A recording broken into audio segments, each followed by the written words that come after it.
Bismillahirrahmanirrahim. Kami dari kelompok 1 Rijalul God yang beranggotakan Agil, Azka, Payet, Patan Pakyudin, dan saya sendiri yaitu Patan Naufal. Oh, yang satu lagi Fadli Al-Dahwa yang akan menjelaskan, yaitu ada 5 poin. Yang ke-1 ada takzir, yang kedua ada igroh, yang ketiga ihtisos, yang keempat istigol, yang kelima tanazu. Tanpa berlama-lama lagi, mungkin yang pertama mungkin materinya yang akan dijelaskan oleh Agil Jazuli, kepadanya dipersilahkan. Bismillahirrahmanirrahim. Pada kesempatan kali ini izinkan saya untuk membahas mengenai takdir. Yang pertama kita bahas mengenai definisi dari takdir, yaitu nasbul ismi bi fi'lin mahdhufin yufidu tanbiha wa tahdhira, yaitu menasabkan isim dengan fi'il yang mahdhuf atau fi'il yang dihapus, yang mana fi'il tersebut berfungsi sebagai peringatan dan anjuran untuk menjauhi sesuatu, seperti ihda, ba'id, li, dan tawaqquf, yang mana semua fi'il ini memiliki makna yang serupa, yaitu berhati-hatilah atau jauhilah. Lalu yang kedua ada juga fungsi dari tahdzir, yaitu tanbihul mukhatabi ala amrin makruhin liyajtanibahu, yaitu memberi peringatan kepada mukhatab atau lawan bicara dari perkara yang makruh atau perkara yang tidak disenangi agar dia menjauhi perkara tersebut. Kemudian sesuatu yang dianjurkan untuk dijauhi tersebut dalam bahasa Arab dikenal dengan istilah muhadzar anhu. Maka tahdzir dilihat dari muhadzar anhunya ada 4 macam. Yang pertama yaitu ifrad, yang kedua takrir, yang ketiga atop, dan yang keempat bilafzi iya. Yang pertama yaitu ifrad, yaitu ketika muhadzar anhunya terdiri dari satu kata. Contohnya yaitu al-kadziba, jauhilah bohong. Pada contoh ini dapat kita lihat bahwa fi'ilnya itu tidak ditulis langsung saja ditulis maf'ulun bihnya, yaitu al-kadziba. Lalu yang kedua ada takrir. Takrir yaitu ketika muhadzar anhunya yaitu berulang-ulang. Contohnya al-kadziba, jauhilah bohong, jauhilah bohong. Nah, al-kadziba yang pertama ini sama seperti contoh sebelumnya, yaitu sebagai maf'ulun bih dari fi'il yang mahdhuf, sedangkan al-kadziba yang kedua yaitu sebagai taukid atau penegasan penguat dari kata yang sebelumnya. Untuk i'rabnya sama mengikuti kepada i'rab al-kadziba yang pertama, yaitu tandanya nasab. Lalu yang ketiga ada huruf atop, yaitu ketika muhadzar anhunya dibarengi huruf atop. Contohnya al-kadziba wa dzulma. Nah, al-kadziba ini sama seperti contoh sebelumnya, yaitu maf'ulun bih dari fi'il yang mahdhuf, maka i'rabnya adalah nasab. Tanda nasabnya adalah fathah, dan wa di sini sebagai huruf atop. Sedangkan al-zulma adalah maktub dari al-kadziba. Jadi harokatnya disamakan fathah dan i'rabnya sama nasab. Dari contoh ini jelas dapat diketahui bahwa dari contoh ini terdapat huruf atop, yaitu huruf wa. Lalu yang terakhir, yang keempat, yaitu bilafzi iya, yaitu muhadzar anhunya menggunakan lafaz iya. Yang pertama yaitu ya kal-kadziba. Iya di sini menjadi maf'ulun bih dari fi'il yang mahdhuf. Lalu ka-nya sebagai dhamir khitab, lalu al-kadziba sebagai maf'ul bih yang kedua. Lalu yang kedua ada iyyaka wal kadziba. Nah, di sini ada tambahan huruf atop, yaitu huruf wa. Lalu yang ketiga, iyaka minal kadziba. Yang ketiga ada tambahan yaitu huruf jar yaitu mina. Nah, tiganya ini boleh kita gunakan boleh secara langsung ataupun dengan huruf atau ataupun dengan huruf atof ataupun dengan huruf jar. Mungkin cukup sekian yang dapat disampaikan. Ya, terima kasih kepada Agil Jazuli yang telah menjelaskan tahdzir. Selanjutnya mungkin poin yang kedua yaitu igro yang akan dijelaskan oleh Azka Wildan. Kepadanya dipersilahkan. Ya, bismillahirrahmanirrahim. Di sini saya akan menjelaskan tentang al-igro atau seruan. Ya, igro menurut secara pengertian yaitu adalah ismun mansubun bi fi'lin mahdhufin yufidu tarkiba wa taswiqo wa igroha. Yang artinya adalah isim mansub yang dibuang fi'ilnya untuk menyeru kepada at-taqdim yaitu peringatan, wa taswiq penggugah, wal igroha yaitu seruan.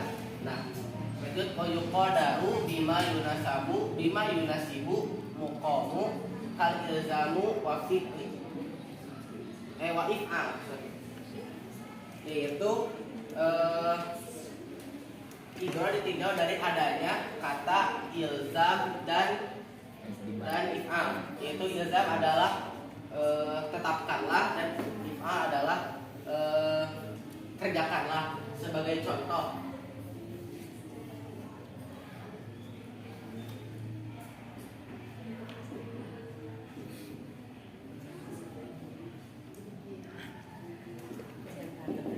ilzamu sholata, tetapkanlah sholat atau kerjakanlah sholat. Maka ini adalah contoh igro.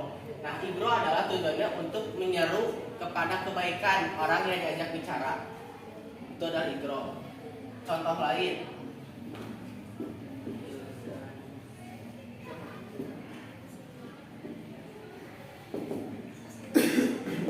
ilzamu zakata, tetapkanlah zakat atau laksanakanlah zakat. Itu sebagai contoh igro.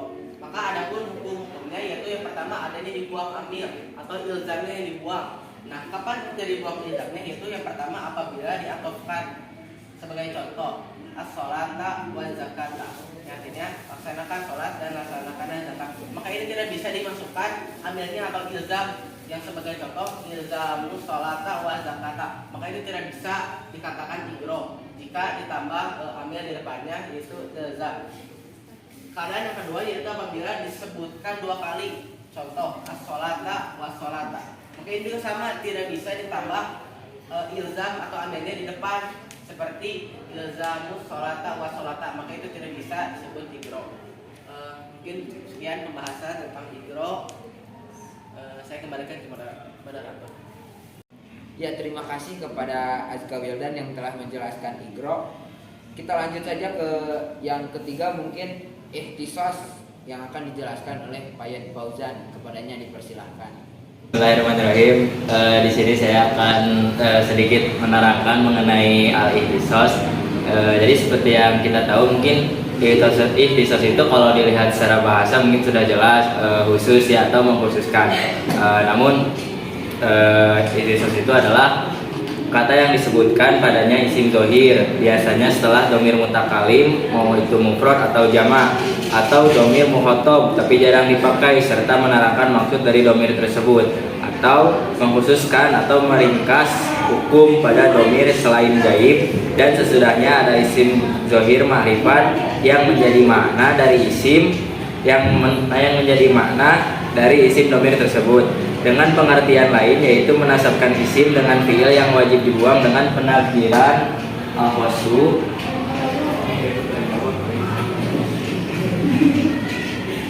atau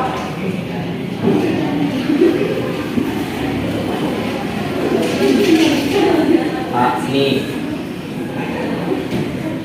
Dan isim itu haruslah jatuh setelah domir yang digunakan untuk menjelaskan yang diinginkan darinya dan meringkas hukum yang dimiliki oleh domir. Di sini saya memiliki contoh nahnu aroba nukrimu dhaifa. Nah, nahnu isim itu dinamakan muhtas dan nahnu adalah mubtada. Jumlah nukrimu dhaifa adalah khabarnya, sedangkan al-rabu adalah isim yang dibaca nasab menjadi ihtisos dengan fiil yang dibuang penakdirannya adalah akhosu. Dan jumlah dari fiil yang dibuang dari penengahan di antara mubtada dan khobar yang diinginkan dengan pengabaran nahnu itu bukanlah orang Arab, tetapi bahwa pemuliaan terhadap tamu hanya terkhusus pada orang Arab. Ketika isim disebutkan setelah domir untuk mengabarkannya dan tidak untuk menjelaskannya, maka isim itu dibaca rofa karena ketika itu isim tersebut menjadi khobarnya mubtada. Sekian yang bisa saya sampaikan. Terima kasih. Terima kasih kepada Pak Yad Fauzan yang telah menjelaskan ihtisos. Langsung saja ke yang keempat, yaitu istigol yang akan dijelaskan oleh Patan Pakyudin. Kepadanya dipersilakan. Bismillahirrahmanirrahim. Di sini saya akan membahas mengenai istigol. Istigol adalah mendahulukan isim atas amil dari yang semestinya untuk dinasabkan jikalau tidak disibukkan dengan penggunaan tersebut dalam domirnya. Contoh, holidan akrom tuhu, maka holidan menjadi mansub atas istigol dan kata akrom tuhu menjadi fa'il dan maf'ul bih. Dan wajib dirofakan apabila terletak sesudah yang dikhususkan dalam ibtida, yaitu yang pertama terletak setelah ida fujaiyah. Contohnya farajtu faida abdu yadribuhu sayyidahu. Yang kedua yaitu terletak setelah lauha. Contohnya jitu wal farosu yarkabuhu akuka. Yang ketiga terletak sebelum adat istifham atau syarat atau pembatas atau maknafiyah. Mungkin sekian yang bisa saya sampaikan. Saya kembalikan lagi kepada moderator. Terima kasih kepada Patan Pakyudin yang telah menjelaskan istigol. Langsung saja kita ke poin yang terakhir, yang kelima, yaitu ada tanazu yang akan dijelaskan oleh Badri Al-Zahwa. Kepadanya dipersilakan. Bismillahirrahmanirrahim. Di sini saya akan membahas tentang tanazu. Tanazu menurut bahasa adalah satu tangan, sedangkan menurut istilah adalah dua amil menghadapi satu makmul. Contoh tanazu itu samitu wa ra'aitu qari. Aku mendengar dan melihat si qari itu. Masing-masing dari lafaz samitu dan ra'aitu bertentangan menuntut lafaz qari sebagai maf'ul bihnya. Lalu syarat-syarat tanazu dibagi menjadi kedua amil adalah yang pertama harus dikedepankan dari makmulnya, yang kedua di antara dua amil harus ada irtibat atau hubungan baik secara atau semacamnya. Maka dinamakan tanazu apabila dua amil diakhirkan. Contoh Zaidu koma waqa'ada, Zaid berdiri kemudian duduk. Dengan demikian apabila terdapat dua amil mencukupi syarat disebut tanazu. Sekian dari saya ucapkan terima kasih. Saya kembali lagi kepada moderator. Ya, terima kasih kepada Padli Al-Zahwa yang telah menjelaskan poin yang kelima, yaitu tanazu. Mungkin karena pembahasan sudah selesai, kelima poin itu yaitu tahzir, iqra, ihtisas, istigol, dan tanazu. Mungkin dicukupkan sekian. Terima kasih telah menonton video ini. Salam hangat dari kelompok 1 Rijalul God. Semoga ibu sehat-sehat terus. Wassalamualaikum warahmatullahi wabarakatuh. Waalaikumsalam.